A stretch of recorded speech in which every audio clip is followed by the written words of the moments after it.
All right, well, welcome everyone to this 24th virtual training workshop from the Agricultural Genome to Phenome Initiative. My name is Nicole Scott. I am the project manager for the AG2PI program here.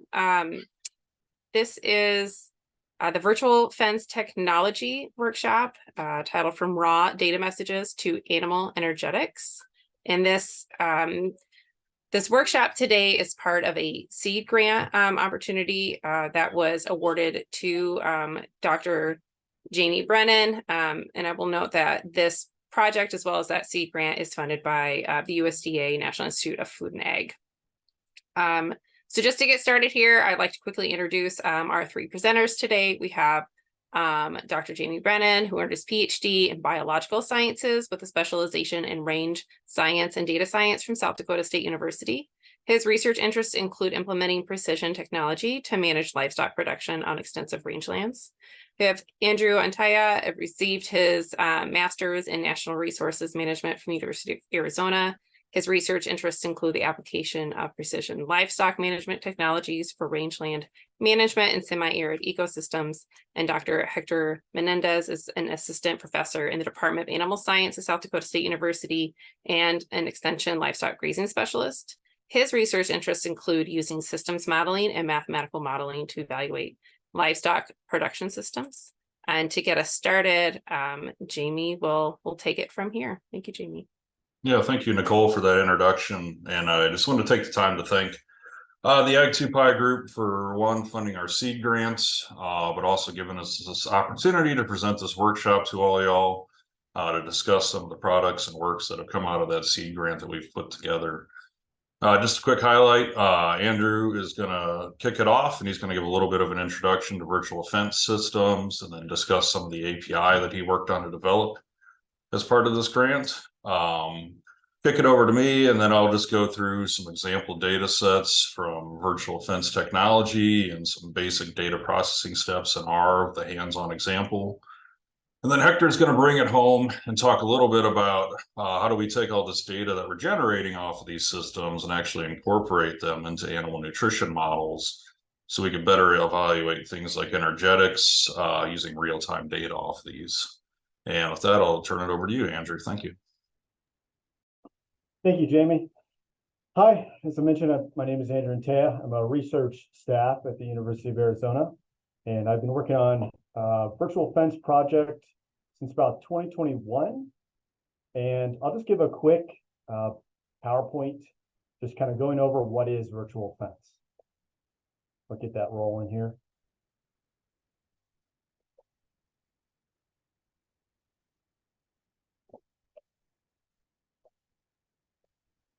Okay, so what are virtual fences? So they're a geographic boundary that is programmed into an electronic device, and it's typically a collar that's worn by livestock. And these virtual fences have a boundary zone seen here in the white and the red. And this boundary zone is kind of acts as a buffer for when the livestock interact with this boundary. And the primary device is a collar worn around the animal's neck. And this collar has a onboard GPS and additional electronics, and it trains the animal to stay within your desired grazing area using a process called operant conditioning using sounds and electrical pulses. And the data from these virtual fence collars are transmitted to the internet via either a radio or a cellular network. So there's kind of three main components of virtual fence systems. You have kind of the manufacturer's software, which relays data to the internet. And then you have a device called a base station, or sometimes a cellular tower, depending on the manufacturer's configuration. And that acts as kind of an intermediate device to take data relayed from the virtual fence collars, which are on cows, to the internet, which then interfaces with the manufacturer's software. So these virtual fence base stations, they look like this. They have an antenna, that's about 15 feet high, a low antenna as well as a cellular antenna and solar panels for charging, and they run without, just off of solar power and a couple batteries. And these virtual fence collars, they transmit a lot of data. For our operation of about 450 cows, we typically see somewhere around 700,000 to 1 million rows in a database per month. So we're up somewhere around like 10 million rows. So it's quite a lot of data. And these collars transmit kind of 3 main message types. The first is the device status, which kind of is like just the device reporting in, the caller saying, hey, I'm okay, I'm functioning. And then another message type called the GPS location, which as it sounds is just the caller reporting its GPS location. And then a third message type called like what we call the virtual fence interaction. And this is when a caller is interacting, well, really the animal is interacting with a virtual fence, and the device, the caller, is then transmitting that data. And that's when we see that third message type. So with so much data, about 1 million rows a month, you have to ask, well, how do you collect that data in like a timely and efficient manner? So kind of a working group of us, South Dakota State University, as well as the University of Arizona, as well as others, we put together what's called an application programming interface, or an API, working with the Vents Corporation to access data from the Vents Corp servers. So this, the code is written in Python. It's open source and freely available. And what it allows you to do is request data and receive data from those virtual fence callers in a CSV format. And that's kind of like the currency of research. Like kind of CSV files give us a lot of flexibility. And the data is available as recently as the previous day's data. So we can't get exactly real-time data, but we can get pretty close. And this is kind of going to revolutionize, in my opinion, how we do a lot of our research and management. So quick link, this is where the source code is at. For this workshop, there's additional links in the Markdown document. So a quick kind of high-level overview of how this API works. So all of the data is stored in kind of a Vents's database, and then there's a process to filter out the proprietary data. And that's kind of, once that's been filtered out, it's cloned into like a shadow database. And then us researchers, we can then retrieve data from this shadow database using an API. And currently it's only written in Python, but there are designs to write it in R as well, for however you want to, however you like to do research.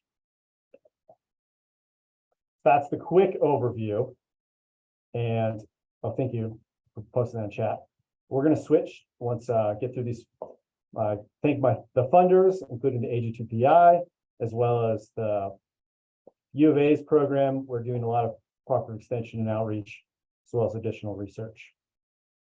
Okay, switching to the workshop code.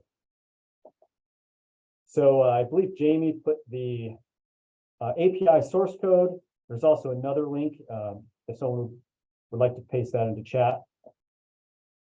So a quick background on what this is.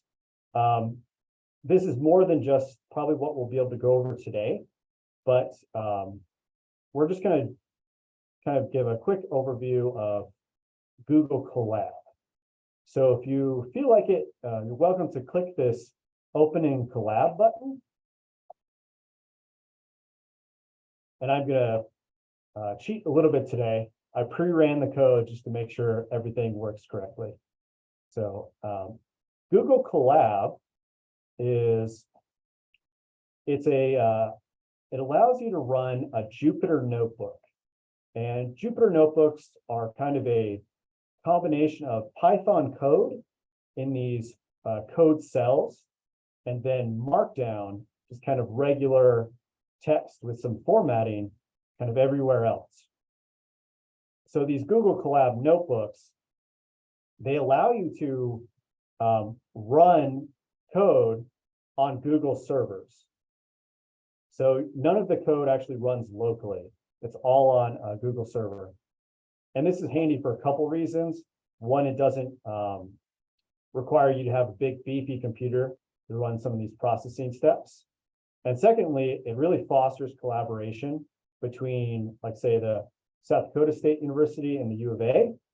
We can kind of edit this document in real time and share it with many other people. So these code cells, kind of see here, a simple example would be like, what's 10 plus 10? 20. And how we have this configured, I should probably say a caveat. To use this API, you need to have a username and password from the Vents Corporation. So you have to be one of their customers. So in this second code cell, if I were to run this, this is actually kind of a placeholder. This isn't actually live kind of username and password. So it probably won't actually work for you unless you enter in your credentials. But so how we have this set up is this Google Colab notebook is actually mounting to your Google Drive. And that's cool for a secondary reason, because when you run the code, it's actually going to save the output, those CSV files, in your Google Drive. So it gives you a pretty seamless way to run code and store data from kind of any device.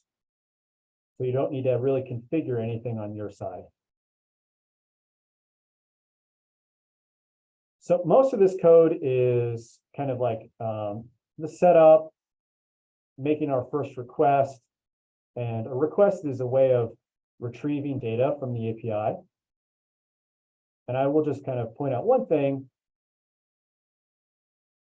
Here, how this API works is we actually request a data from a range of dates. In this case, June 12th, 2022 to June 15th, 2022, from noon to noon.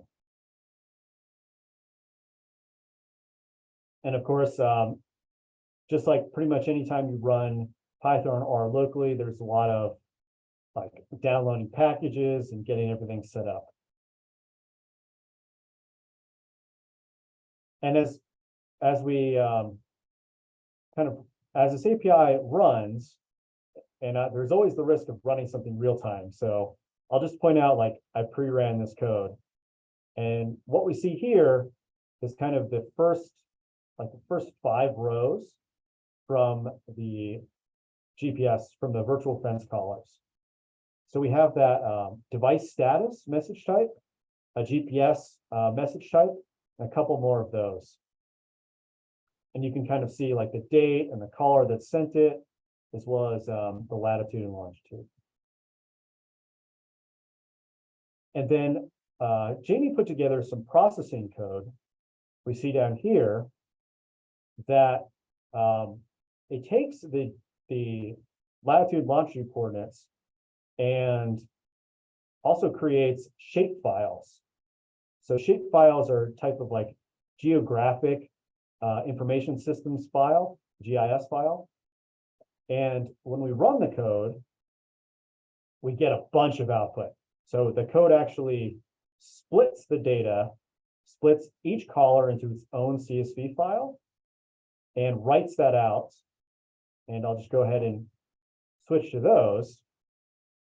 And depending on how much data you have, it actually can take quite a long time to run. Somewhere around, I chose like 3 days, and it took about 20 minutes to run. So instead of having to ever wait around, I just went ahead and pre-ran the code. So here we have a single caller called EADC. Ooh, I'll try to zoom in a little bit. So we have kind of what the data researchers love is lots of data. It gives us a lot of flexibility when it comes to developing models. So we have somewhere like around 30, 35 columns and many hundreds of thousands of rows. And let's see how many we have. Looks like we probably just have 47 rows, and this is only for a single collar. And this is actually just from one day. So I mentioned 3 days. Actually, this is just a single day. So the additional code that Jamie added adds a couple more columns, such as like it detected that we're in the Phoenix time zone, converted it to latitude, longitude for the UTM zone, and added some additional like a flag to detect if the collar has fallen off. So for us researchers, this is very helpful because it gives us a way to diagnose if the data is bad quality and should be dropped.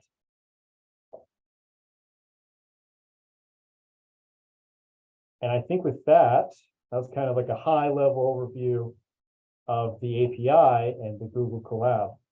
Jamie, I can turn it over to you.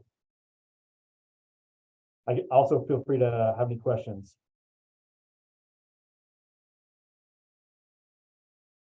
Okay, yeah, thank you, Andrew, for that. Let me see, screen to share.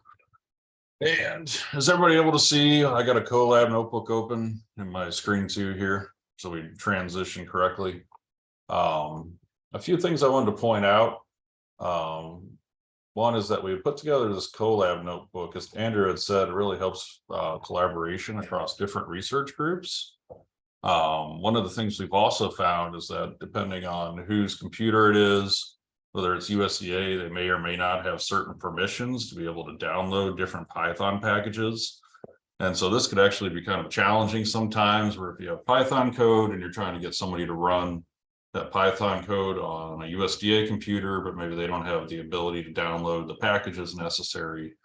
One of the reasons why we went to Colab is because it helps solve a lot of these issues, that it could be run fairly ubiquitously across all systems. And again, as long as you have Google and a Google Drive set up under your account, then it'll be able to write that data to your Google Drive directly from there.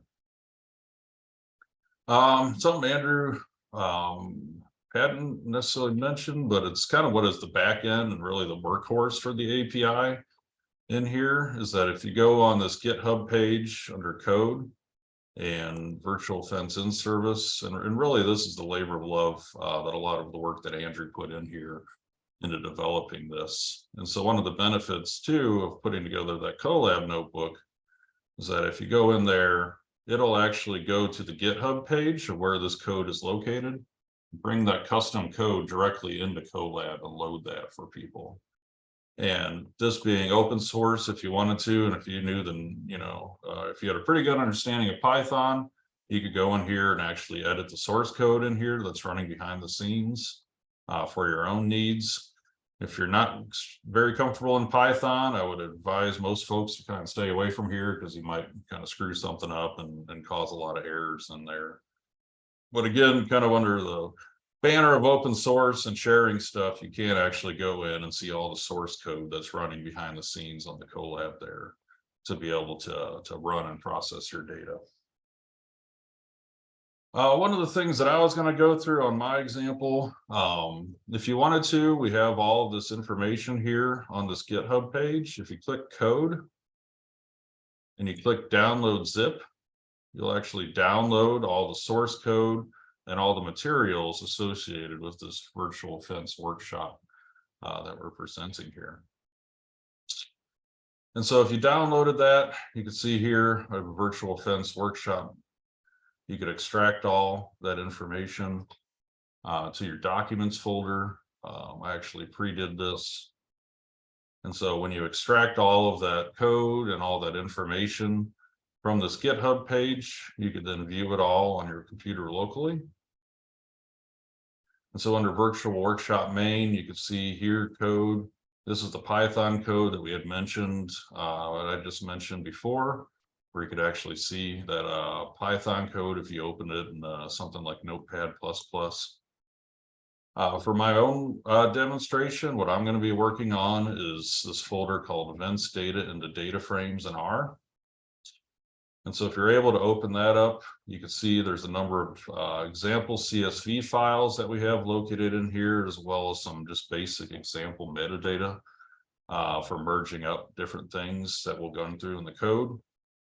We have this HTML file, which essentially is a markdown that will run at the very end of this. So you could actually see your example code that you put together in markdown document form. And lastly here is Brennan VF Workshop, which is an RMD extension file. If you could follow that and open that with RStudio, you should be able to bring up then our markdown file with our text messages and our code embedded there in program R. And if anybody wants to put in the chat, if they need another minute or two, if we're kind of lost or if we're doing okay, just let me know.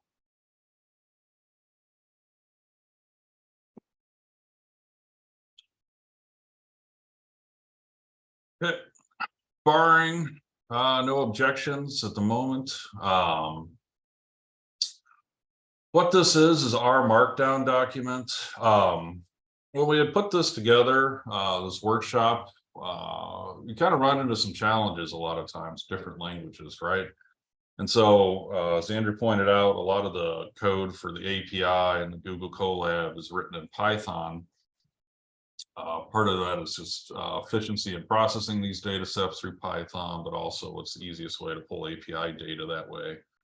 What we found for a lot of folks that are in our field and researchers specifically, they tend to be much more comfortable in R versus Python. And so we put together a tutorial in R's just to kind of help facilitate some of these basic data analysis associated with that. And so what this document does is, as we'll go through, is just run through and how do we take some of those messages that Andrew just went through that we've run through the API, saved them on our Google Drive, and then downloaded them locally to our computer and run through some basic calculations that we do a lot of times in analyzing livestock GPS data. Once we have this open in our R environment, you can go, first thing we want to do is set our working directory. And so if you've saved and exported from that download, you should have all the data sets and the markdown in the same location. You can go to session, set working directory to source file location. And that should set your working directory, whatever it is, wherever it is saved on your computer, to the location of where those example data sets are located, as well as the markdown file. In addition, before I switch over to PowerPoint, two things just to make sure everything's running. As I'm going through this code and going through these code chunks are outlined here in this kind of 3 slashes and R, and then down here, there's 3 more slashes to close off that box. If you see here, there's a little green triangle that says run current chunk. If I click on that little current green triangle and run that chunk, it'll export, basically run that code in R and export the output of that code. And so you can see here the simple example to make sure everything's working. We're going to print a statement, virtual fence workshop demo. We're going to create 2 objects, apple, which equals 5, and orange equals 10. You can see we created these in our global environment here. And then we're going to add apple and orange together to get 15, right? So basically just a test to make sure R is working on your computer. The last thing before we switch over, if you're going to run into an error, it's probably going to be here. And so if you run this chunk, it's basically going to go and evaluate if you have the necessary packages downloaded on your computer. If you don't, it'll download those packages. If you do, then it'll simply load them into the environment. If you have an error on here and you can't seem to get past this point right here, I recommend maybe you just pay attention to the rest of the hands-on tutorial that we have here and just try and follow back later on through the recording to see if you could go through the example. Generally speaking, this should work, but always when we're downloading packages, sometimes there's issues that we run into on people's computers. Now, the rest of it, I'm going to run through on PowerPoint. And when we get there, it'll show which line we're going to run. So here, if it says line 33, when we get there, that means if you run the code starting on line 33 chunk, and as we go through, just kind of explaining what is the code doing through here, and what is the output that we're getting from those different ones. So are we okay? Everybody, hopefully everybody's okay with that.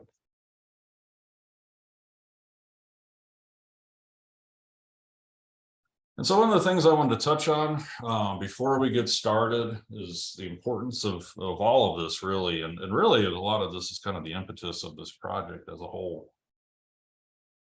And so when we talk about experimental design for animal studies or range studies or what have you, a lot of times we tend to put a lot of emphasis and focus on things like study design. So what statistical model are we going to use? What's our statistical analysis? What's our data collection? How many reps are we going to have for our different treatments that we have out here? And we try to focus a lot on implementing that experiment and making sure that we have a good, sound, statistically designed experiment. But a lot of times there's not as much focus that goes into one component, and that's data processing. And this becomes a really issue when we start talking about a lot of big data sets that are kind of running into precision livestock technology. So as Andrew pointed out, they're generating 700,000 to 1 million GPS records, I think he said, in a month, approximately. Let's say you're running a study over a 5-month period, and you now have 5 million GPS records that you need to be able to go through and process in order to start answering your research question. And so one of the things that I really kind of press upon people that are out there is that if you're starting to implement precision livestock technology, you're interested in putting together a virtual fence study or instrumenting virtual fence technology, is to take that time and think about how are you going to be able to handle and process, 5-10 million GPS records. And you're kind of at that point where, you really can't analyze this data in Excel. And so you need to find alternative methods to be able to process that data. And the more thought you put into it early on, the better you're going to be set up in the future when you go to actually start analyzing this data, especially for your grad students out there that are trying to get your data processed so you can present posters or write up results for your chapters.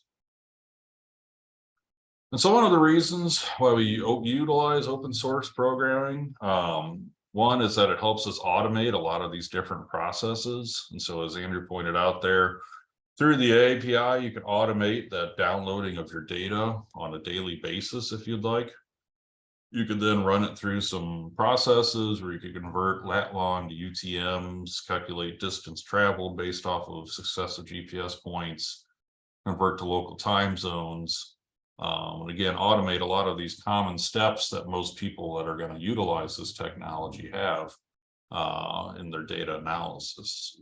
In addition, you're able to create reproducible research. And that means that you can take that starting raw message that's coming off of these virtual fence collars and run it through your code and get the same answer every single time that you're running it through there. And so you're able to reproduce those results as you go through.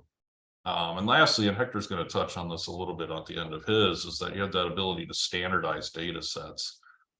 And so while many folks, I think we have virtual fence projects that are in existence in every state in the Western US, and even multiple projects in in every state, I would say.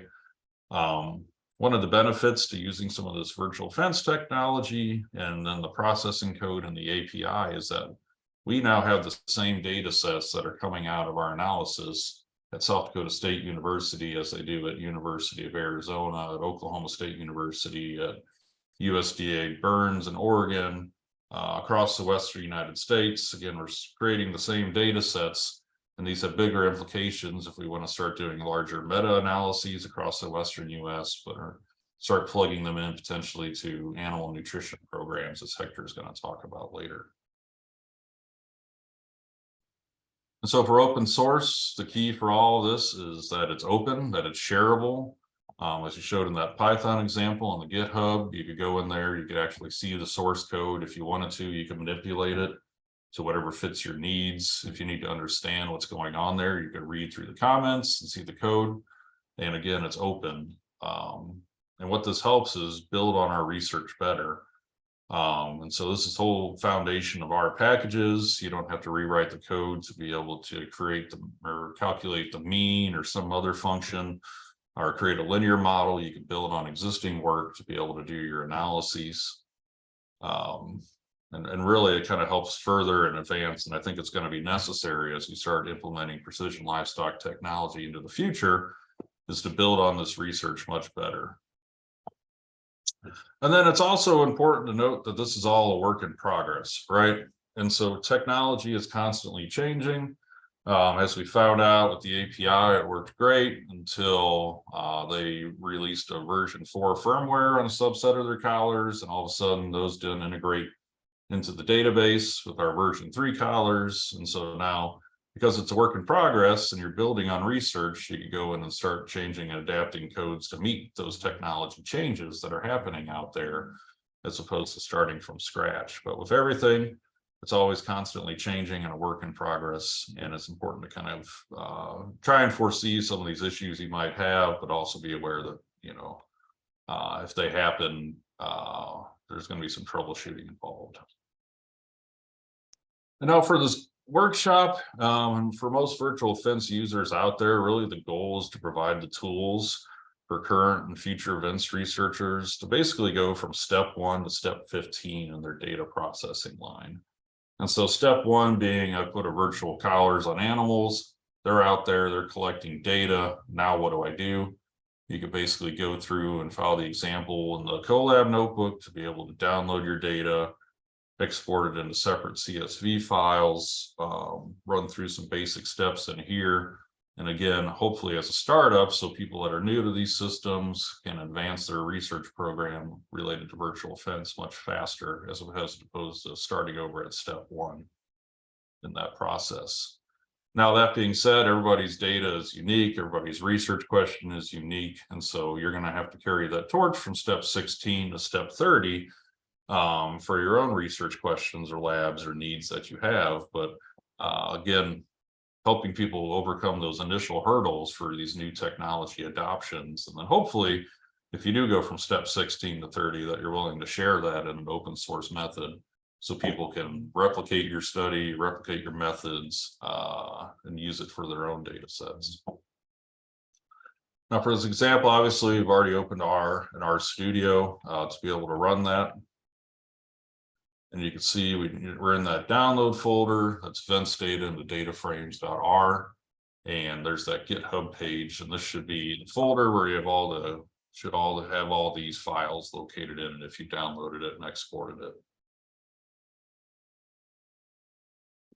Now we've set the working directory and loaded packages, and if we've gotten past that step, we should be able to run the rest of the code without any issue.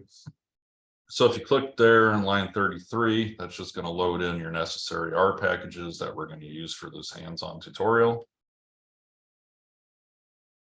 And where this example data set came, this is fence data that we generated from our Cottonwood Field Station that's located near Phillips, South Dakota, in western South Dakota. What we have in there is 9 animals representing 10 days of fence data collection. And this data was downloaded via the API and exported from that process. And so it was pre-processed in Google Colab, and that's kind of where we're picking off for this example. So if you do have your own data set where you've exported data off the API, you have those login credentials, you can actually start running that data if you set the working directory in this R markdown to generate similar results for your own data sets. So clicking on line 54, what we're going to do first is load in one of our CSV files that we exported from the API. We're then going to delete row names, which is column X, which doesn't really generate anything for us. We're going to take that date column that we have on our events data frame and convert that to a date time object. And we're then going to sort our data by date and time. And it's always important when you're going through and analyzing data, especially time series data like this, is that you're sorting things by date, time. Sometimes if you're compiling messages, you might have messages from the GPS and messages from the shock signal. And so those date times might not necessarily always be in successive order there. And so it's always a good practice just to sort your data right off the bat before you start doing analyses. And then it's just going to print off your column names. And you can see here, we've got about 42 different columns in this data set. If you go through on the GitHub page, there is a link there that explains all of these different messages that we have off of these events data systems. A lot of these, I would say, are probably not that meaningful, or essentially are masked from us as they contain proprietary information for events. And so you can kind of comb through and read and see what are those information or what those columns are that are most important for the research question. One of the things kind of I like to do first off the bat is sometimes when you're collecting GPS data, you'll just get erroneous records that are outside the bounds of GPS location possibility. And so basically what this does is any GPS ladder long that are outside the bounds of reality, that's just basically going to filter those data sets out from our GPS data. So that don't happen often, but on occasion you do get messages that are in there that are way outside the bounds of reality. The next thing we want to do is try and identify if the collar fell off. And so this is an issue, and it's getting better with virtual fences, but it's a challenge to be able to put a collar on an animal and keep that collar on an animal for a sustained amount of time. So we do have a number of times where collars will fall off of that animal. Now, because these are battery powered GPS units and they're LoRa enabled communication technology, even if that collar falls off the animal, it's going to be continuously transmitting its location data every 5 minutes or 30 minutes or whatever you have these GPS fix intervals set to. And so what we have in there, an export from that API is a variable column called sum. And what this does is basically it counts, within a vector of plus or minus 20 GPS points. Let's say, what's the number of points that are within 30 meters of each other? And then it sums up that whole vector there. And so long story short, this is based off of essentially the way Google figures out where you live, is that you have a lot of point clouds in your house from, midnight until 6 in the morning. And Google says, okay, we have all these points bouncing around at this location. Here's a point cloud. This point cloud must mean that's where that individual lives. And so if you go through here, you can see you could actually pick up on some of these diurnal patterns of cattle.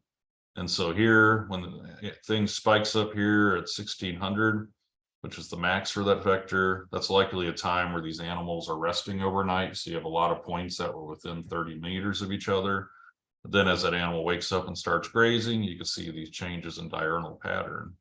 Now, when this collar falls off here, you basically have this big grouping of points where this animal essentially is not moving. It's either potentially dead or it just had a collar fall off. And these little blips here are actually GPS error that you can see there. And so although you might have, 150 or 200 points in succession, you occasionally have a point bounce outside that point cloud just due to GPS error. And then it calculates that again. But basically what the next line of code is going to go through, it's going to say if there is a flag in that data set, we're basically just going to remove it. And then we're just going to plot that data. So these are all the flag collar okay off. Flag collar off is okay. So here's our data without that flag data in there. And so it's important as you go through, if you are going to flag data, I'd recommend everybody just plot it, see if it makes sense. So make sure you're not flagging data that might potentially be good out there and removing that blindly. It's worth taking the time to just plot each one of those separately and we'll take a look at it. Next, if we're going through and we're removing data, it's usually good practice to recalculate your distance, your duration, and rate of travel. The reason is, let's say I have a data frame and I'm going through and the first 27 rows are fine, but then I deleted row 28 and now the next one is 29. Well, that distance is going to change because I removed row 28 out of there. And so it's good to just go through and recalculate after you've gone through a whole process of cleaning your data to recalculate your distance traveled, your duration. And so that's what this is, calculating distance traveled based on Euclidean distance with the UTMs.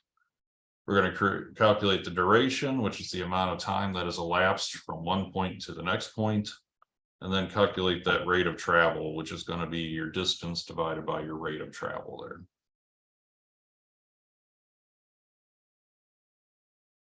Next thing, one of the things that's common to us, and I think common to a lot of researchers that are working with this different cattle data, is that we have usually a separate data sheet or data file that has different animal ID information. And so we have our collar ID, which is the last four of our UID or MAC address on our collar that's exported as part of our virtual fence processing.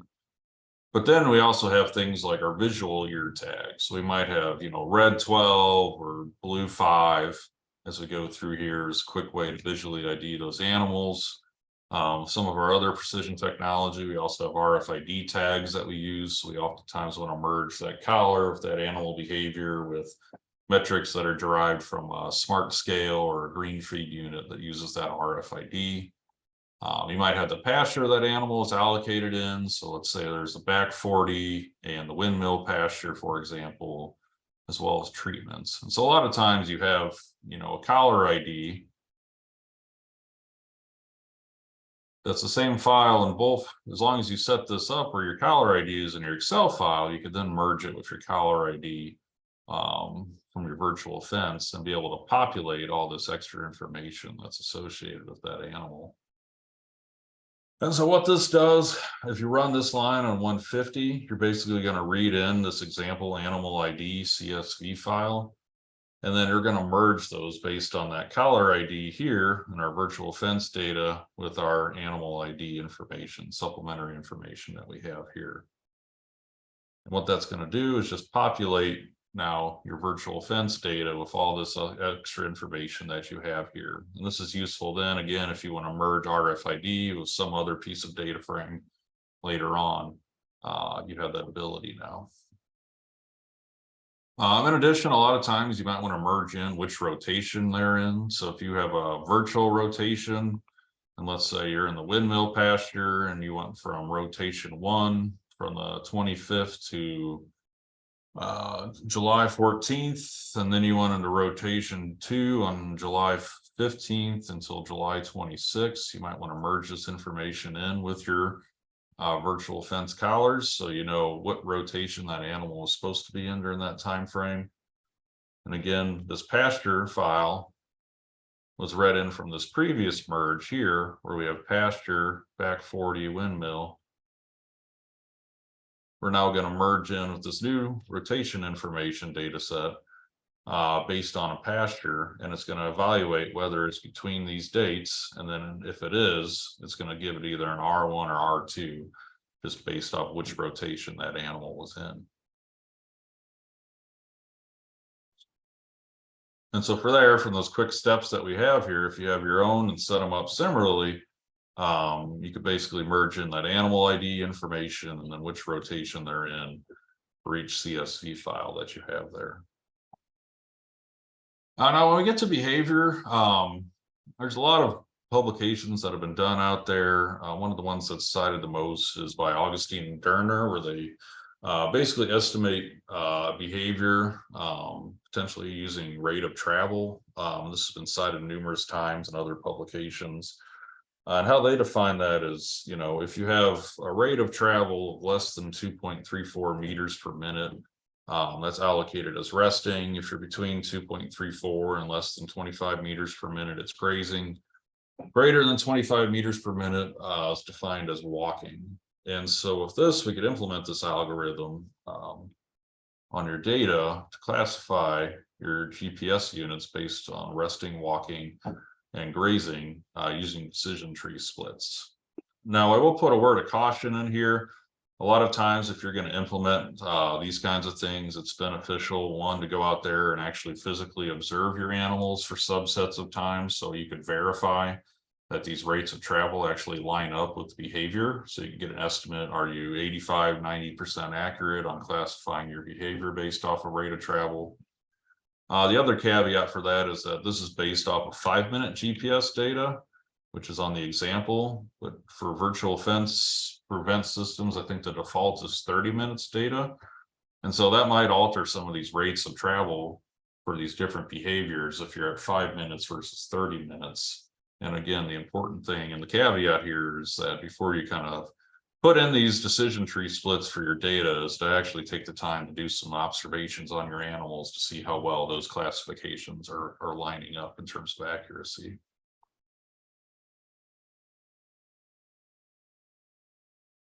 Okay. And so as you go through here, what this will do is break your data into different behaviors based on those decision tree splits. We're then going to use the aggregate function to get a sum of duration, so the amount of minutes for each individual behavior by date. And we're going to rename this, create its own data frame called behavior DF, and we're just going to rename that columns on that data frame and export that. And you can see here, now we've got grazing.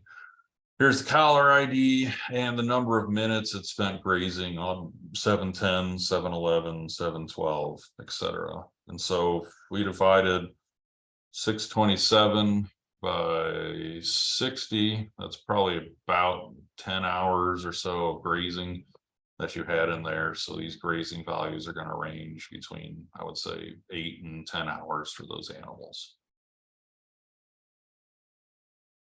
Another thing we could do is calculate daily distance traveled using the aggregate function. So similarly, we're going to look at distance, which is that metric, which is calculating distance between one fix to the next fix, and basically sum those up over every single day. And then we can get an estimate of how much distance these animals are traveling on a given day. And you can see here the output from line 210. We have an estimate of distance for every single day that we have in our example data set there. And plotting that data, you can see here's our daily distance traveled as we go through time. One of the things that kind of jumps out to you, right, is that, oh, July 10th, they traveled about half as much distance as they did in the rest of the week throughout that time. And so that could be an indication of a number of different things. It might be an indication of maybe heat stress, maybe it's hot outside and they're loafing around water a lot more. It might be an indication that that animal is sick. So maybe it's just not traveling very much because it's got foot rot or something like that, or some kind of illness that might have altered how that animal travels. Or it could simply be that we just have a partial day collection on the 10th. And you can see here, if we look at how many minutes total behavior for every day, we only have about 12 hours of behavior collection or total data. It's a partial day collection on the 10th, just how we downloaded the data from the API, versus these other days where we have 24 hours worth of data. So again, could be something meaningful biologically, or it's always worth checking your data. It could be something simple as you just didn't get a full data collection on that. And so you might want to throw that data point out.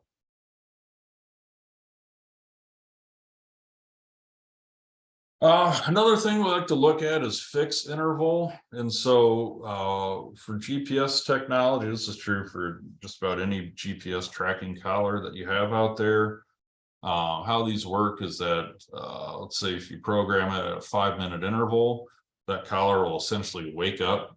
It'll try and acquire 3 satellites as a minimum to get a GPS fix. It'll acquire that GPS fix, download that data, and then shut down. Now it does happen with these collars as well as any other GPS collar that it might wake up and it isn't able to acquire a fix within that 5-minute window. And so these are essentially what we're calling drop fixes that happen out there. And then with fence data specifically, you might also run into issues where that collar is waking up, it's getting a GPS fix, but just due to that base station location and how it's covering different areas of your property or ranch, you might have dead zones out there where it's collecting data, but it's not able to send and transmit that data out to the base station. And so depending on, I think what the default is, it was maybe like 5 or 6 locations will store on board. You may potentially have some dead zones on your property just based off of that LoRa coverage and line of sight to that collar. And that might also cause fixes to drop as well. So it's, again, we like to evaluate these kinds of things just to know what kind of data and how good a quality it is that we're getting off of these things. If you run through this code, you're basically going to get the average duration for your GPS fixes, which is the mean duration between successive fixes. We're then going to evaluate and call everything that's a drop, anything that's 2 times that average fixed interval. So if fixed interval is 5 minutes, or your average fixed interval is 4.6, then 2 times that is what we're going to consider any duration more than that as a dropped fix. And then we're going to put this together and just turn this into a data frame. And you can see here for this collar BFDE, our average fix rate was 4.6.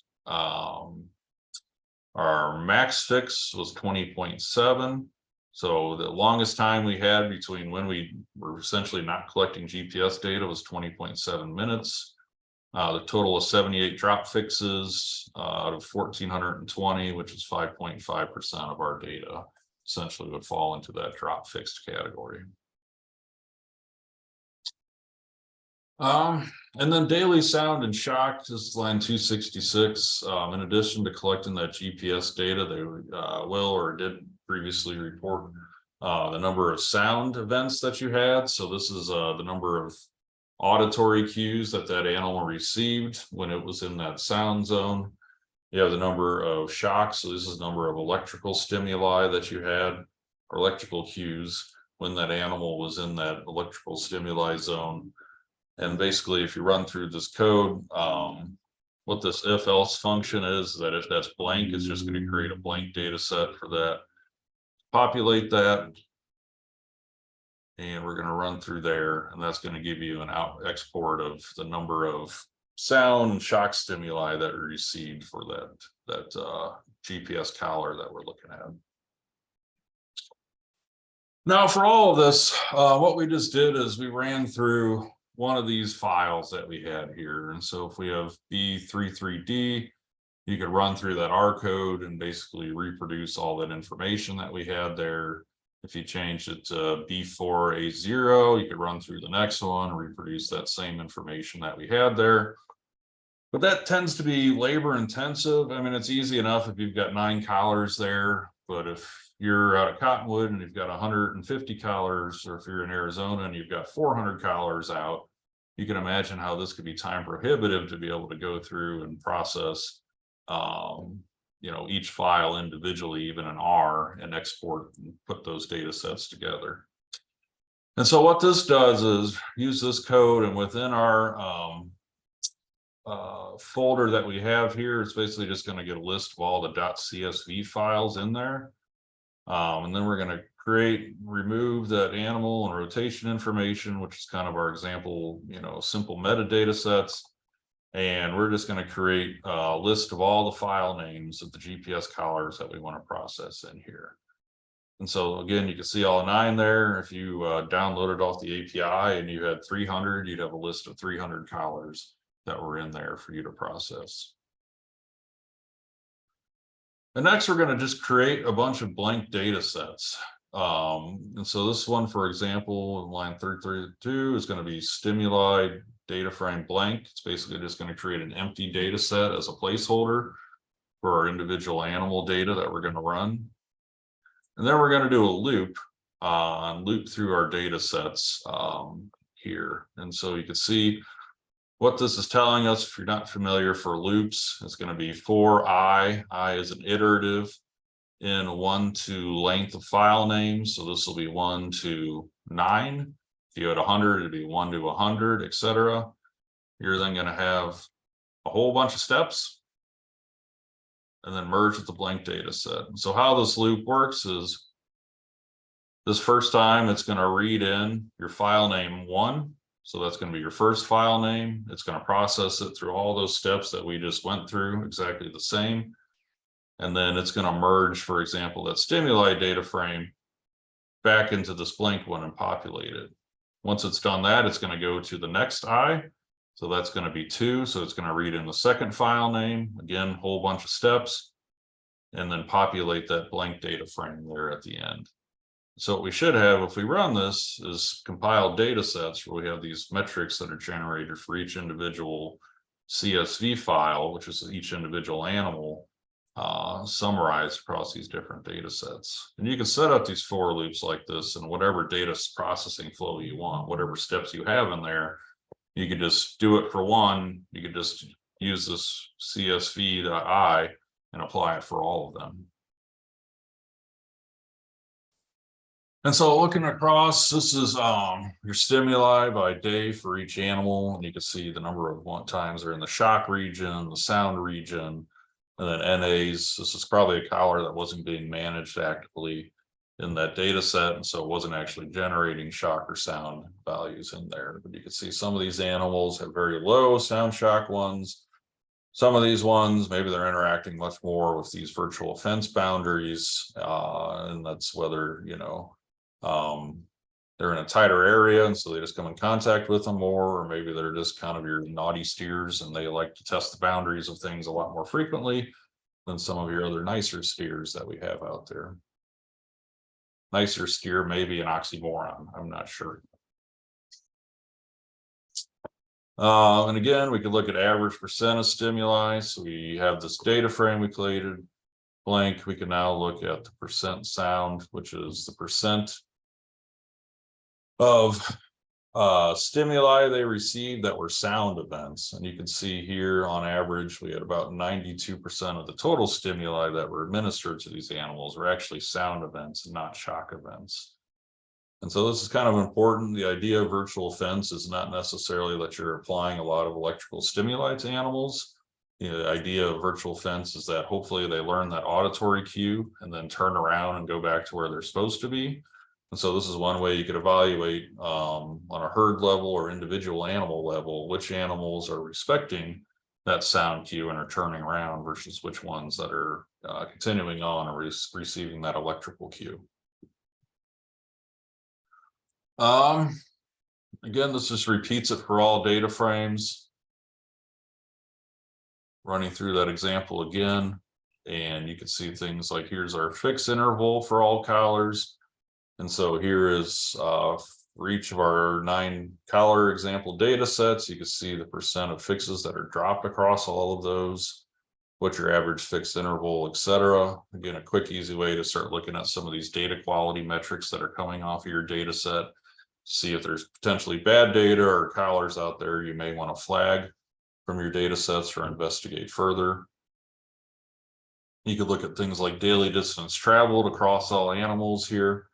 Going through time, and again, just looking at things, a lot of times we just make these basic plots just as data quality checks. So if you have, on average, animals are traveling 5 to 7,000, 9,000 meters per day, and you have some that are maybe 1,000 or ones that are up here on 15, 20,000, that might be an indication of some bad data in there. And again, a quick way to find that and flag that data and investigate it further. And so the conclusion, kind of the point of all this is really just to go through some common data processing steps that a lot of folks have. GPS data, that ability to generate a tremendous amount of data has a huge benefit, but it also comes at a cost that you might be generating lots of bad data points or things like that, where you might need to go in there and generate some of these metrics so you could evaluate these things. But kind of what I would suggest to folks that if you're putting together your own data workflow is just to make sure it works on one data file and you can process one data file smoothly. You could then try and take that code and apply it to all your data files in a for loop, for example, or you could use mapply if you want to be a little bit more efficient about it. And then you could extract all those metrics for each collar, and then again, go in there and look at that. Plan around coding errors, just kind of stick with it. And then kind of lastly, open source, make sure you share all this information or whatever you come up with at the end of your project with others. Chances are, if you're trying to develop a workflow for GPS data or any technology for that matter, somebody else is trying to do the same thing or running into the same errors or problems that you have. And so sharing that is really going to help advance the science and advance adoption of it fairly rapidly. So why did we do this? Just because we can. We can streamline data processing. This can be very labor intensive if you're a new student starting out and you're trying to do this in Excel. You know, you're probably going to spend the next several months of your life trying to brute force get this through Excel. And so it's really important to kind of streamline a lot of these data processing steps. And the key to all this, what Andrew showed you for the API, and then basically some of these basic steps is that, you have the ability now to precision technology that we could efficiently download and analyze data. It's going to free up time for answering much more interesting research questions that are out there. And so if your grad student is spending 9 months just trying to get a wrangle on the data versus learning some of these basic processes, in the first month, that's going to free up 8 months for those individuals to answer interesting research questions as opposed to just trying to get a hold of this massive amount of data set that we're generating. So hopefully for many of you, this can serve as a jumping off point for working with some of these data sets. And with that, I'm going to turn it over to Hector, and he's going to give a bigger, maybe grander vision of all this data that we are generating off of these systems and how do we actually plug these into animal nutrition models. So I'll turn it over to you, Hector. Thank you. Hey, thanks, Jamie. And as I get this up, if anybody has any burning R questions for Jamie, then please feel free to ask him.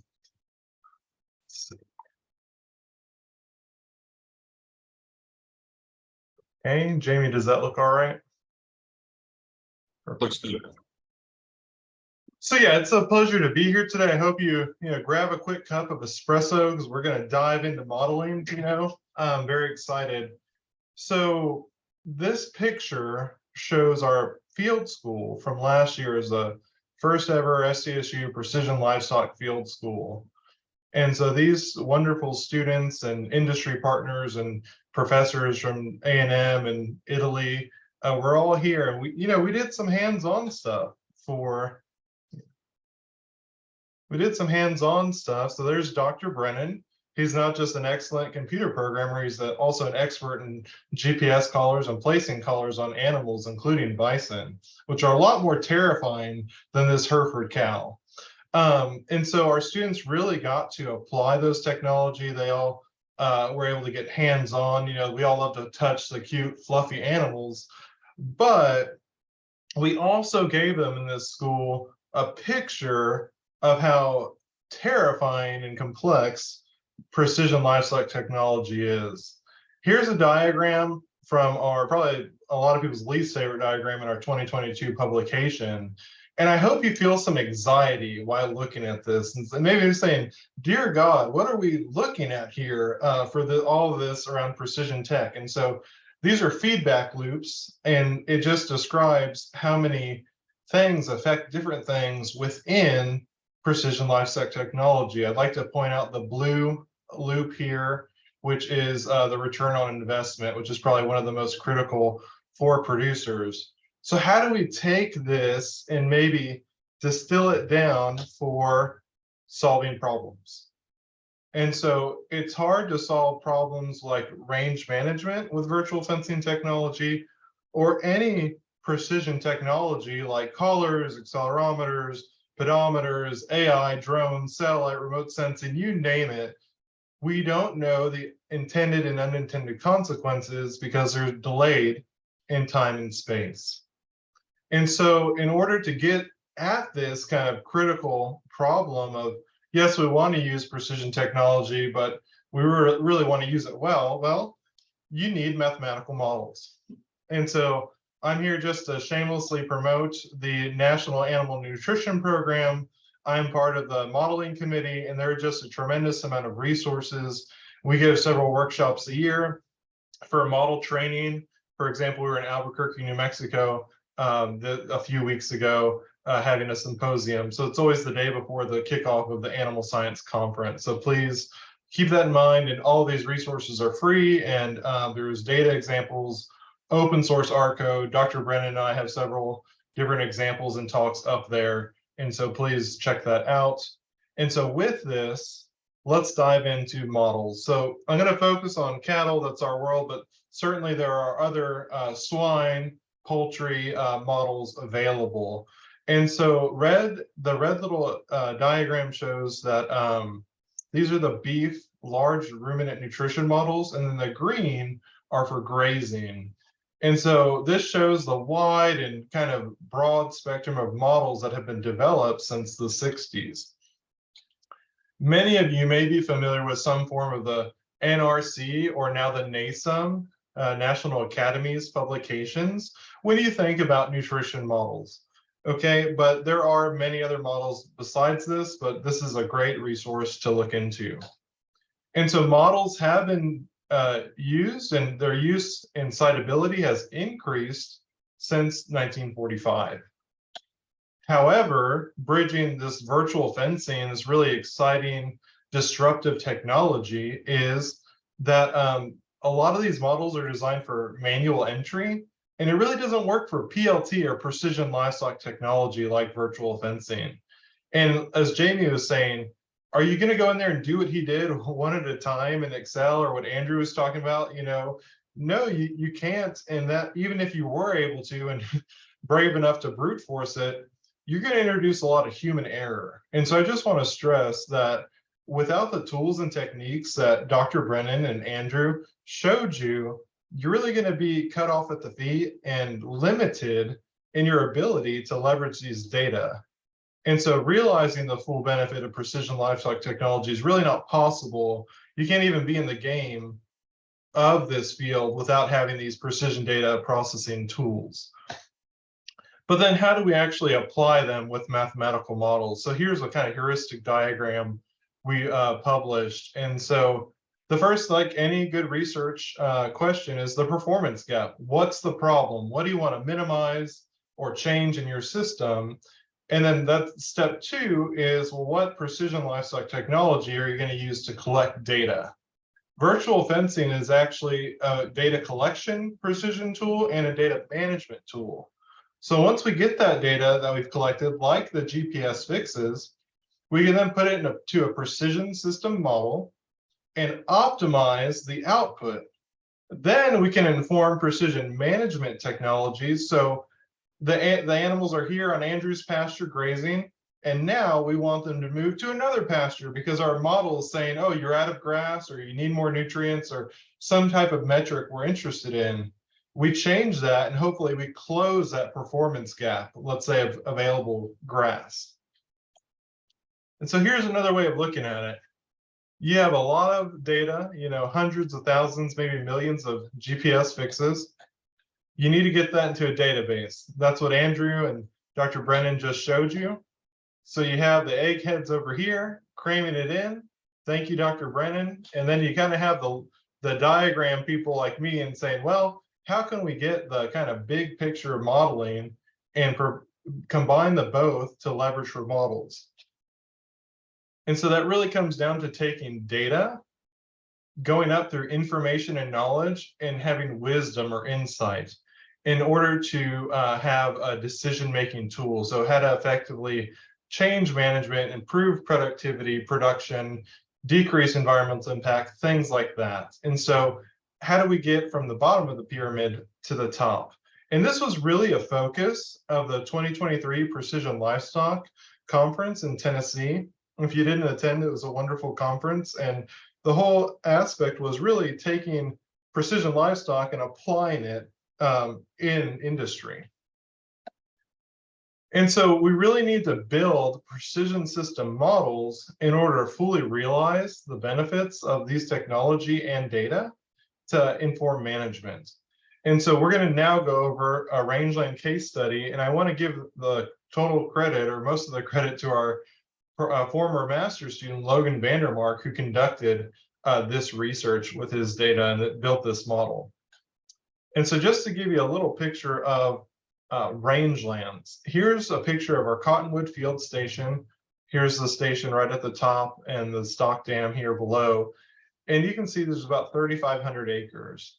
And a big cost on rangeland is cattle moving across pasture to get forage or nutrients. Unlike a confined animal feeding operation or feedlot, they have to go out and get it. So on the right-hand side is a real-time from our experimental data heat map of steers going through this pasture from the vents data.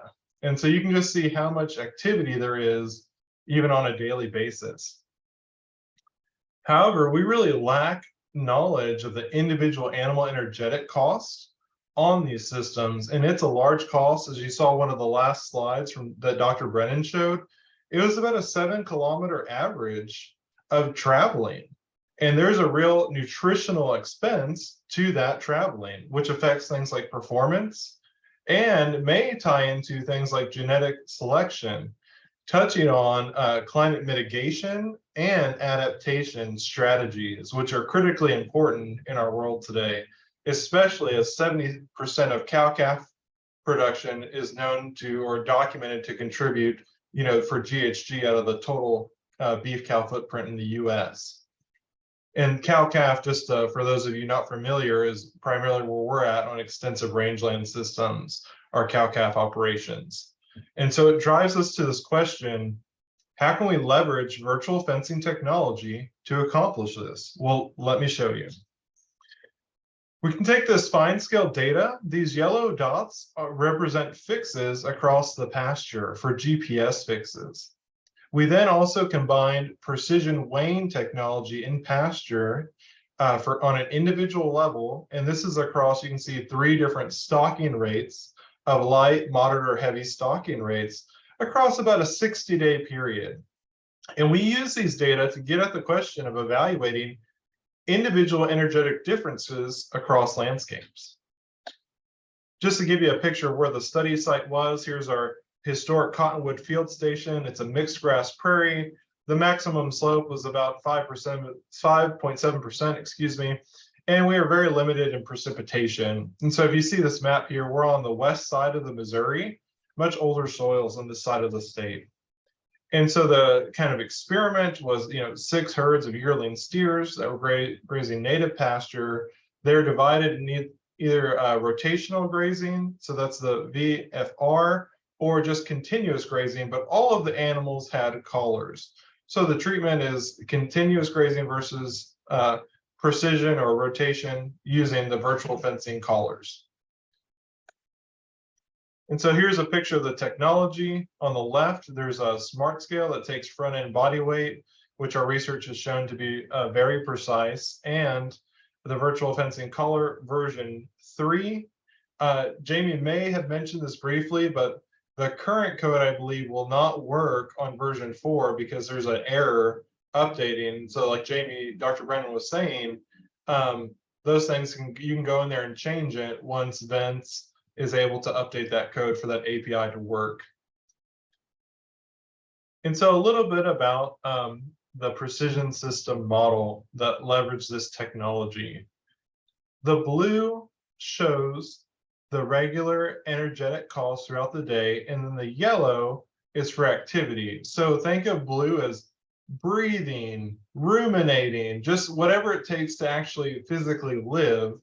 And the yellow is going out and getting the grass. So walking to those areas, or maybe they're walking because some other reason. So that's an energy expenditure. So that's really what we're drilling down at today, is a model for that energy expenditure. And I will say that this model up here, that NEMR activity, is published by Tedeschi and Fox, and more recently, Tedeschi and Baptista did a review of different energetic activity models for grazing systems around the world. And so just to give you a picture of this, so we classified a variable for resting, kilometers traveled on flat distances, kilometers ascending or descending, this represents both, and then that full body weight with those precision scales. And we combined all of this into a data pipeline.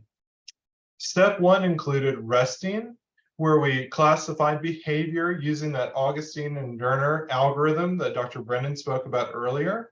And so you can see here, where are they resting? Where are they grazing? Where are they walking? And so we separated out those different GPS fixes into those behaviors on pasture. Step 2 was separating either flat traveled or ascending travel. And so we can see here on the left diagram, if there was a GPS fix, 2 GPS fixes, we actually were able to overlay that with a elevation map. And so there's the DEM map here. And so if the elevation change plus or minus greater than 1 meter, we classified it as ascending or descending travel, or else it was calculated as flat travel. The third step was taking those full body weights. So you can see here a visual. The x-axis is date, and the y-axis is that 3-day rolling average, and red is in control, and then the virtual is the teal. And so this was just across that 60-day study period. And so with all of these data now processed, we were able to combine it into a pipeline to create our precision system model. And we then processed the data and then ran an ANOVA to do MCALs, or the energetic cost by treatment, stocking rate in a year. And there is no significant difference between treatment groups. For energy expenditure, I believe there's about a 0.4 MCAL difference, so there's a biological difference for these treatments. But again, we're able to drill down on what this was for our different stocking rates in Western South Dakota. Now, you might be thinking, great, why is this important? Well, let's move into the discussion. You know, this is really a simple or low-hanging fruit, but first step towards really leveraging this data. And it's important because where we see this red star, it's not just us. Now, as Andrew said earlier, there are many research institutions and producers that for the first time have similar data that can be processed the same way in almost real time. And that's very exciting. So my colleague, Dr. Brennan, often tells me there's a few hundred GPS collar studies. Now we have thousands of GPS points from different animals across the country. And so having reliable, standardized methodologies that puts us all on the same footing in terms of our data processing allows us to do things like apply this energetic model across the Western United States quite easily. And so you can imagine the ability to collect meaningful data or to ask research questions is almost only limited by 1, your imagination, but 2, your ability to process big data quickly, effectively, and repeatably, which is again a critical step that we've shown you today. And so diving further into this, you know, precision system models, they really help us get to this daily variation. And previous models weren't able to account for that. And that has major implications for genetics, asking things like pasture layout, or even investigating further change in position. So verifying or validating these different behaviors, grazing behaviors relative to your production setting, your animal class, and those landscapes. And so then I'm going to thank you know, our collaborators here at SDSU, the team at Arizona State University and OSU, and everybody that was on this grant, and also our wonderful students and Dr. Luis Tedeschi, who helped with the energetic modeling. And so with that, I'll open it up for any questions.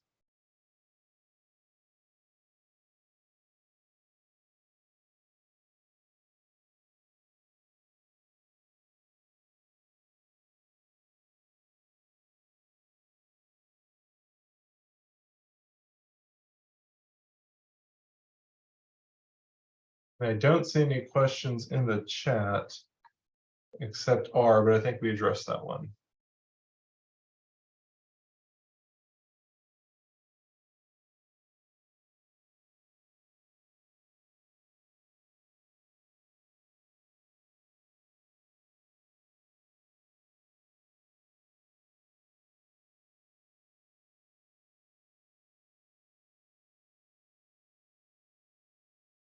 So Jamie, maybe you want to take this one. When might the API be ready for version 4? And version 4 as in version 4 vents collars? Yeah, I'm certain that's what he's talking about. Yeah, so Ryan Reuter asked when the API will be ready for version 4. I believe this week or last week, Vents made rectified, I guess, the messages from version 4 that are actually populating the database on the API. I've already started on that. Andrew is too, working on that, of now processing those version 4 messages and then merging them with previous, version messages as well. So I don't know, it might have a beta, I guess, by the end of the week, maybe 2 weeks. Yeah, 2 weeks, I'd say.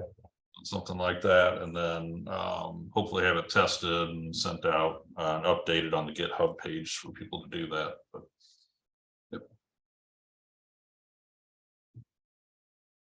And we have another question. Do we have access to other systems like halter or no fence? And I'll add corral. And I'll kick that off to Jamie or Andrew, and then I can circle back on that one as well.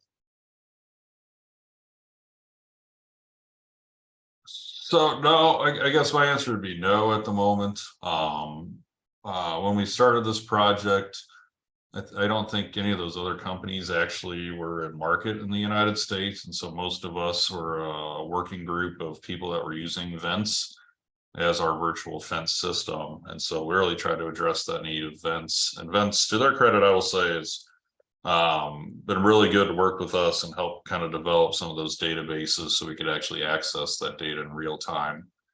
I would be happy if we could include other technologies and systems into this. And so if you're out there and if you have halter or no fence, and if that company is willing to, put out a database so we could access it via an API, I'd like to see more of an all-encompassing one. But again, since at least us at SDSU don't have these systems, it's kind of hard to put together some of these workflows, and we don't have access, or at least the logging credentials to get in there. So I don't know about you, Andrew, if you have anything to add to that. Nope. Yeah, it's a rapidly developing technology, and kind of new players, new companies are rapidly putting out products. So it'll be, in 5 years' time, it might look completely different. So I'll just add to that before we get to Johnny's question. For example, there's some newer technologies like corral technologies in Nebraska that are coming out. And so you really have to weigh, as Dr. Brennan was saying, is that data available for us to fully leverage? And then is it a turnkey product, and nothing's really a turnkey product, or is it still in this prototyping phase? And so at a university level, and I think I speak for all the land grants here and other colleges, we're happy to help prototype, test, work through this code. But then in terms of the producer efficacy, it maybe is this deployable now versus it's still being tested. And so that's a critical question to ask when considering virtual fencing technology. Johnny's question is, what's the bottleneck for technology to be adopted widely in your mind? Is it sensor data, data analysis, or user interface? So I would say not included in those options is cost, and then return on investment. So one of the things, like, yes, these technologies have various, monetary costs, and some have kind of recurring subscription costs. And then for many kind of commercial applications, kind of the boots on the ground, the producers, they need to have a financial return on that investment in this technology to remain viable in the long term. So that's kind of the big stumbling block or big impediment in my view. Yeah, thanks. I would agree with Andrew. I would guess I might break it down into 2 bottlenecks. I think one from the producer side of adopting this technology. I think when we had our field school that Hector showed a picture of earlier from last week, and I think a lot of the things the students kind of zeroed in upon correct me if I'm wrong, in terms of barrier adoptions for producers, was just what Andrew said, like return on investment is a big thing. Reliability, that the product works and works reliably time and time again. Simplicity for user interface, that it's not that complicated to get it up and running and learning. From the other side, in terms of bottleneck of technology, I think for researchers, you know, especially in, I would say, animal science, that maybe there's not as much training in terms of big data analysis and statistical coding, is that now that we have these technologies, whether it's a smart scale or a virtual fence collar or, you know, a feed intake measure or incentive system, what have you, is there's a huge bottleneck in just being able to process and wrangle that data into something meaningful. And I think hopefully if these tools that we've talked about today, as well as some other, you know, API work that we're currently working on, is can we help overcome, I guess, a lot of these bottlenecks and limitations for using these technologies for answering research questions. So I'll add two more things quickly before we go into Miguel's question. Is that one, a second bottleneck that I see is a rapid evolution of technologies. So we started with version 1, now we're on version 4. And so that's great if you have a subscription, but what if you purchased a collar and they say, oh, well, now this one works better and this one works better, and then the software. And so when does it end for a producer, both in the learning curve and having the latest and greatest technology? Because you don't want to be stuck with $1,300 collars. Also, something that we didn't really have time to go into today is the infrastructure, the physical infrastructure.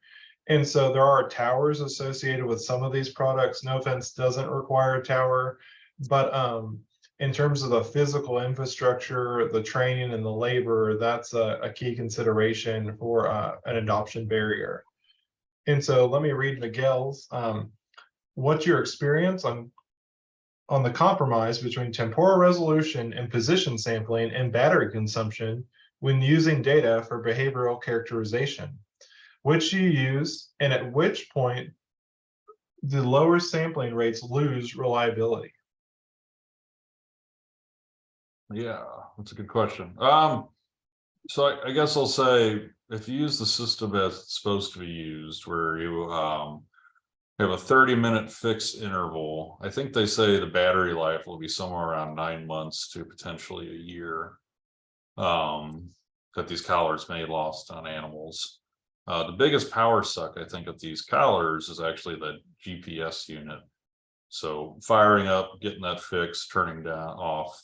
With our collars, that we set them to a 5-minute fixed interval for research purposes, we'll probably get about 4 months of use out of them. Another thing that we're finding out that'll drive that is how frequently they're actually interacting with those virtual boundaries.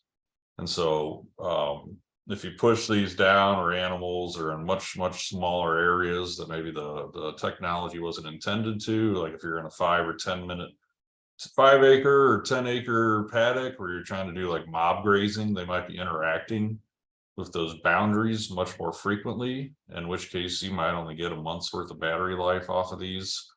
But again, that's probably not what the technology was necessarily intended for use. In terms of behavior characterization, you know, I know some folks have done some like 5 or 10 minute characterization, I think, of different behaviors at that rate of travel. Which point do you, I don't know where that point is. I guess I can't answer exactly what point do you start sacrificing accuracy and classification versus fixed frequency. That's again kind of getting to that point of, you should probably go out there and observe animals and observe what their behavior is to see if you're classifying it. But you could use that rate of travel as one method. Another thing is I put in there was that variable or flagging collars as being off. That's an additional variable you could use too, to at least identify resting locations where you have large clusters of points.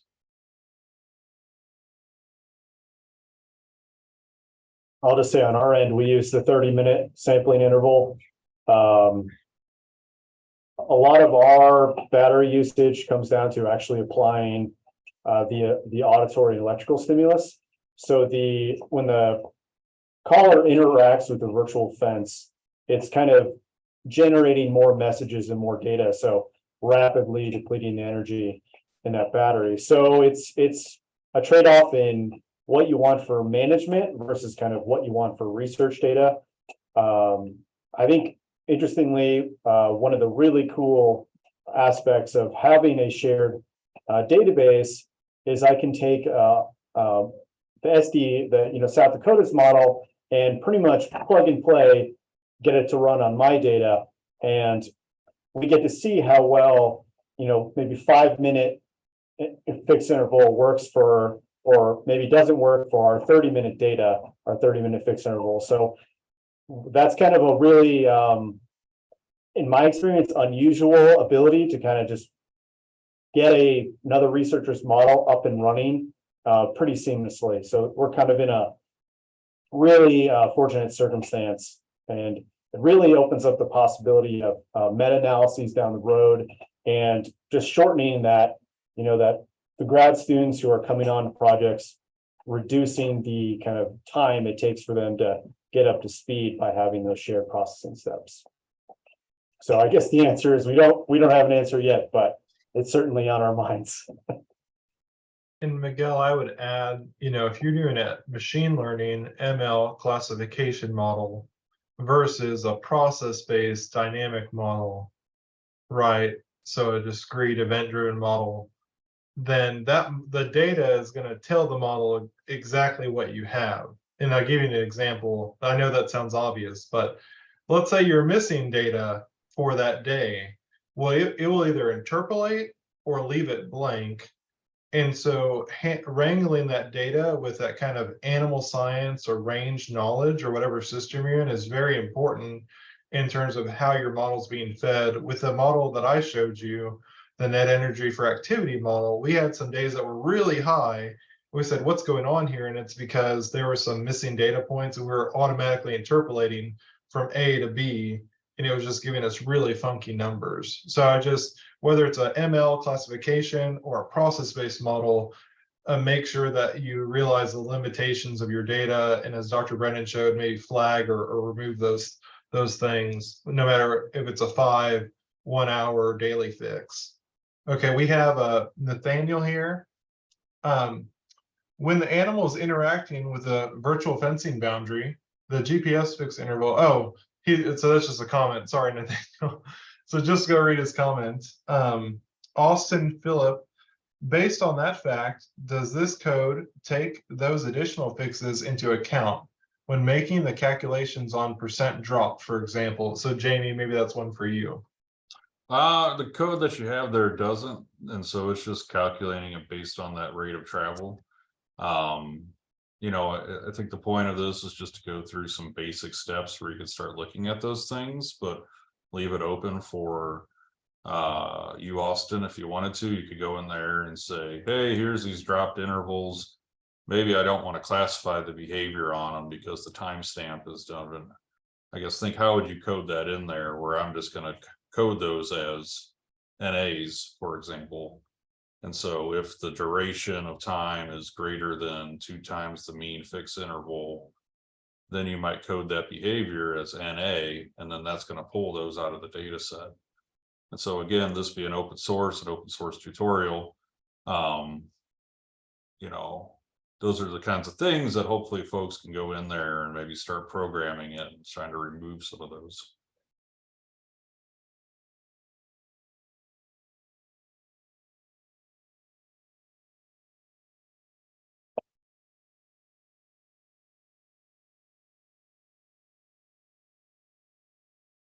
I don't see any more questions in the chat, so I don't know if anybody has anyone that they want to speak up and tell us.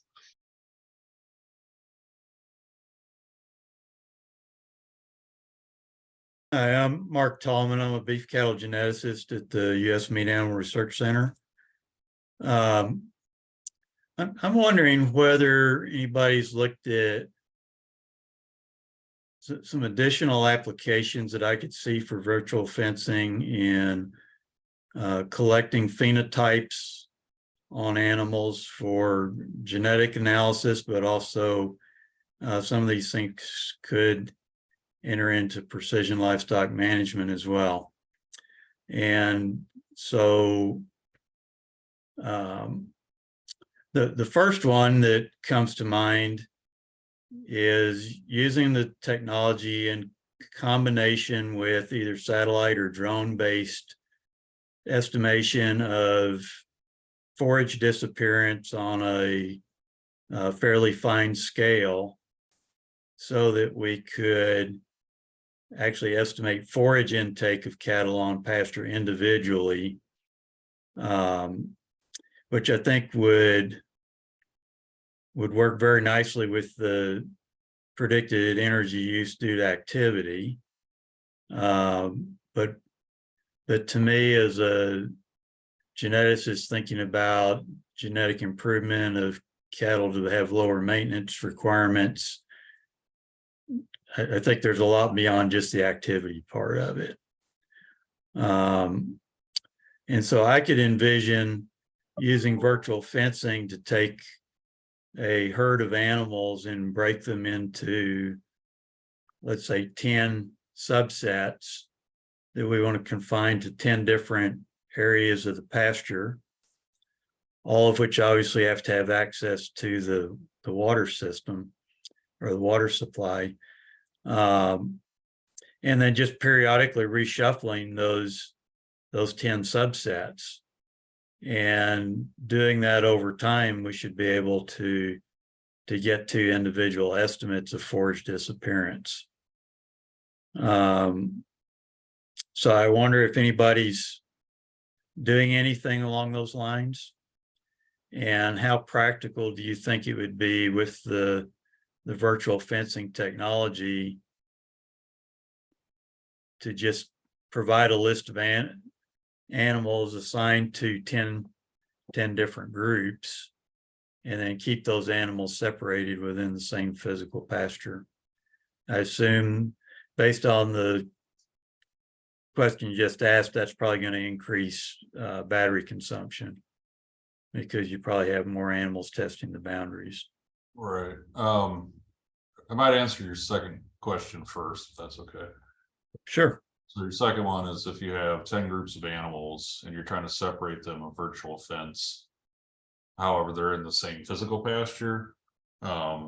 This virtual fence isn't an iron curtain, where it's 100% effective at keeping animals where they're supposed to be. The effectiveness of that virtual fence is going to be driven by essentially how attractive is whatever is on the other side of that virtual boundary, versus taking the sound and shock stimuli. And so if you have a pasture where you don't have water, let's say you accidentally fenced out the water in your pasture, a virtual fence, those animals get thirsty enough, they're probably going to take a shock to go to water.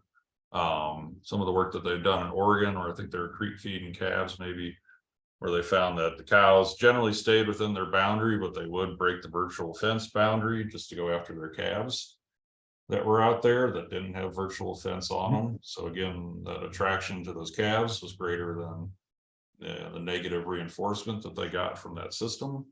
I think if you're trying to implement this on a physical fence, it's going to have to be the attractiveness staying within my boundary versus that social interaction that animals have. And so they're probably going to want to break containment, go visit their friends, go out and mix with other herds. And so I think it would be a real challenge if you tried to have 10 separate herds within the same physical pasture, unless it was big enough that they maybe aren't seeing each other, aren't interacting with each other all that often out there. The second question, I think, was related to phenotypes.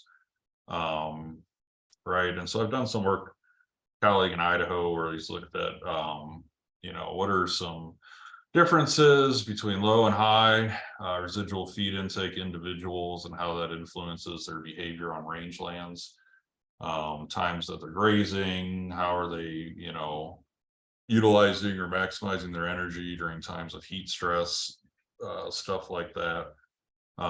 This being an AG2PI, genome to phenome initiative, I think a logical next step for some of this research might be to try and look at what are some phenotypes that you can collect in terms of livestock distribution, or how efficient are they using the landscape, and see if you could actually tie that to genetics in those animals to see if there are animals that are on range that are more energetic efficient than other animals.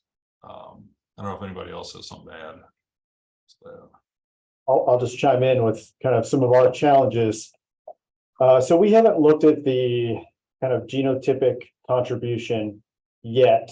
One of the kind of challenges we run into is a lot of, working with the private industry, it's typically like a kind of like a homogeneous genotype herd. For example, we work our studies on a red Angus herd, and it's to tease out kind of these genotypic differences. You'd have to have kind of a lot of different variation, which is challenging to acquire those animals. And secondly, kind of like our initial focus is there a genotypic contribution to how well these virtual fences work? So, for example, are some animals, some individuals more compliant? Will they respond better to the virtual fence? Meaning, can we keep them contained within an area? And is there a genetic contribution to that? Certainly, it seems like there's kind of an age and experience with our young cows, our heifers, typically, being less willing to stay within the confines of a virtual fence. But those questions certainly are on our minds. I would say realistically, they're kind of a couple years down the road at the very least. Okay. So we do actually have a herd that has enough genetic variation in it to estimate all those things, and that we can impute sequence data through, or that we do impute sequence data through. So I guess the point that I would make is that if it basically kept cattle bunched the way that we planned for them to be, we're still going to know when animals have violated that. And so that decreases the efficiency with which we can estimate individual intake, but it doesn't make it non-estimable. So I think it's a matter of degree. I guess I would imagine probably that if you were going to separate them into groups like that, you probably would want to leave buffer zones between the groups, and figure out some strategy for allocating your pastures so that the amount of forage available was equal for each group, and that as you rotate and remix groups, etc., that you could continue to try to maintain a constant level or a uniform level of forage in all of the areas that are being grazed. And that might mean moving more animals into a group that isn't eating as much forage as another group, for example. Another variation on that would be to just have all the animals running together, but to fly a drone over frequently enough that you could, and have fine enough scale resolution on where the animals are and where forage is disappearing, that you just estimate it without having to mix the animals into different groups, or separate the animals into different groups. I think that would be less efficient from an estimation perspective, but if the technology has enough precision, there's still an opportunity to do that. And maybe 10 groups is too many, but 2 or 3 is doable. I just don't have a good handle on whether people have really looked at using the virtual fence technology to move animals versus using it to just keep them where you want them to be and to not move out of a defined area. And then that would lead me in my next question, which is, does it seem plausible that we could use this technology? Let's say that we additionally had accelerometers on these animals and we're using those for estrus detection. It would be really nice if we could take the cows that are in estrus and move them to the working facility so that they could be bred without having to send people out into the pasture to sort those out and bring them in. The same thing could be envisioned for parturition. If we could, when cows start getting ready to have a calf, we move them in close to the facility. And then if they're having difficulty, we can get them in and deal with it. So any thoughts on how feasible it is to move individual animals away from the herd with this technology? Because talk about the cost and return, that's one that for a lot of seed stock producers and on parturition, even for commercial producers, that's a place where you could get a lot of potential value from it. Yeah. Thanks, Mark, for that. We've kind of thought about some of that stuff before, especially if you're trying to interface them with smart ear tags where they're detecting things like estrus. And I think with this technology, it's new, and I think there's a tremendous opportunity for a lot of lines of different research in terms of its applicability.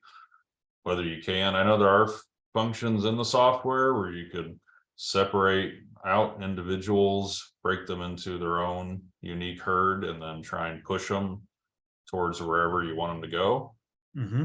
How effective that is, I think, is yet to be tested, and whether you can do that with one animal or whether you need to take 5 animals or whatever that number is, where you have enough of a group that maybe you could push them away from that herd and separate them. Would definitely be a great research question to answer. You're in Nebraska, right? That's correct. So some of the things we've thought about is like, can you implement the sandhills calving system using this technology without having to actually go out there and put in a bunch of physical fences and paddocks? Right. So you could be constantly moving animals into those newer areas for calving, stuff like that. And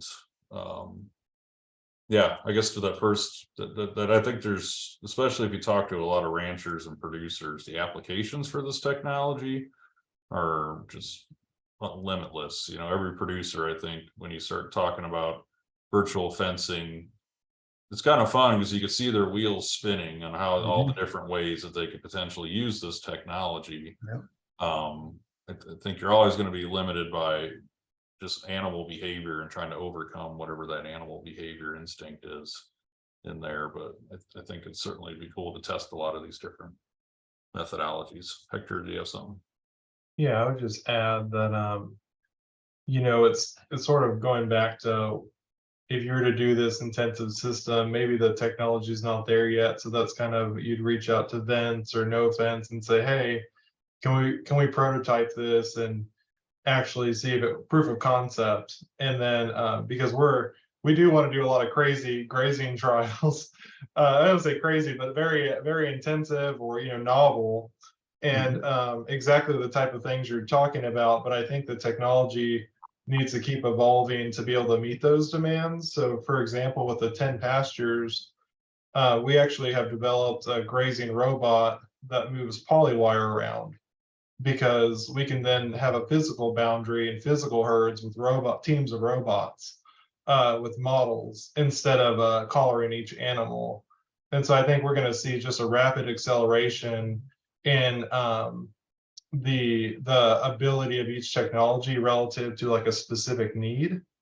And then that really begs the question, we have all this this data. We showed the energetic model because it was sort of just low hanging fruit. So I think we need to ask, like, what can we ask now? And then what's the next most important phenotypic trait, like, that we need to go after? And then will the technology support that? Or is it worth a company investing more to refine that capability for basic and applied research, or even a producer function? And so I think everything, Mark, that you're bringing up is really critical, but maybe we need to help the industry. And this is where Vince has been really good, and others, at saying, this is what we need. Can you kind of hone this in for us on the collars, or work with us? And so I hope that's helpful insight there. Yeah, very much so. I think Jamie made a great point about it being easier to move groups of animals than to move one. And I just throw out for the estrus situation, that actually would work quite well, because you got 200 head of cows in a pasture, and on any given day there's going to be about 10 of them in estrus, and if you got Gomer bulls with them, they're going to be there too, and they're going to all basically be together, and if you try to move them, they're going to stay together. And so I think that's an easier problem than the problem of just moving one animal in. I will say we have run trials on moving animals, and we actually like to call it the passive capture. So instead of having the kind of using the virtual fence to push an animal, we kind of allow the animal to come into water or some other attractant, say like a mineral supplement, and then we put up a virtual fence behind them. We have not tried splitting them based on kind of a physiological condition yet. There's kind of additional problems with detecting those things, such as like pregnancy state. There's a whole host of issues along with this GPS data, just detecting whether an animal is moving or not based on kind of GPS error. So we're kind of really at the ground floor, and there's already accelerometers and additional data on board these devices. And just in the coming years, we're going to see a rapid development of these other kind of facilitating components of this technology that you've been mentioning. Yeah, I think there's a lot of opportunity from combining the GPS capabilities for virtual fence with accelerometers and other kinds of sensors. So very interesting. Thank you.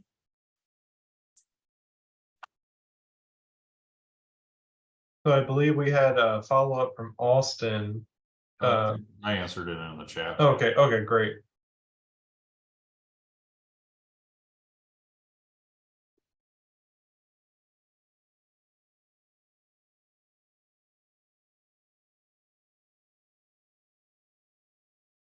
Well, if there's no other questions, I think we'll hand it over to Nicole. I don't know if there's any concluding remarks, but I will, again, shamelessly throw out that we'll be hosting multiple precision livestock field schools in the coming months and in 2024. So look out for those announcements. It does look like there is one question in there from Johnny that popped up. What's the sensor solution you tried so far? Is that something you guys can answer real quick? Johnny, virtual fencing sensors or any precision livestock sensor?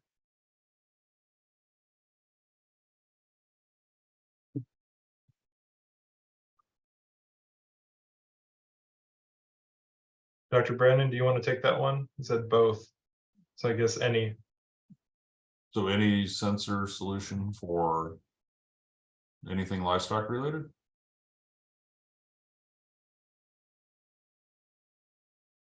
I believe so. Johnny, is that correct?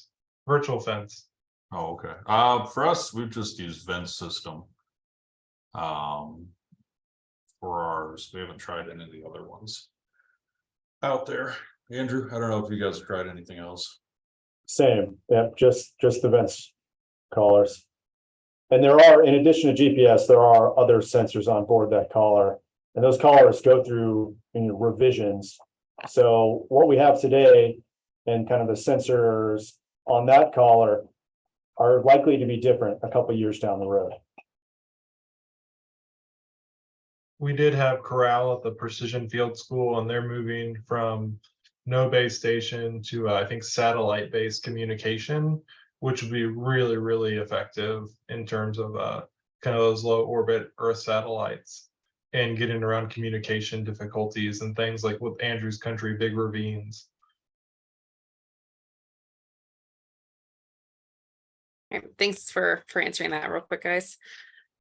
So thank you everyone for attending today. As I said, this was the 24th virtual training workshop from the Agricultural Genome to Phenome Initiative. This will be our last regular one. We had been doing them monthly, but our community building grant has ended, and we'll be doing these more, or I should say less frequently, but there will be more based on the final round of seed grants that we have given out. This recording should be available later today, so feel free to share the link to the webpage for this event with anyone who you think might be interested in it. And we'll also include the link to the GitHub on that webpage, just to make sure that you can still access it and access the Google Colab and the other things that were referenced on that page. So again, thank you everyone, and have a great rest of your day.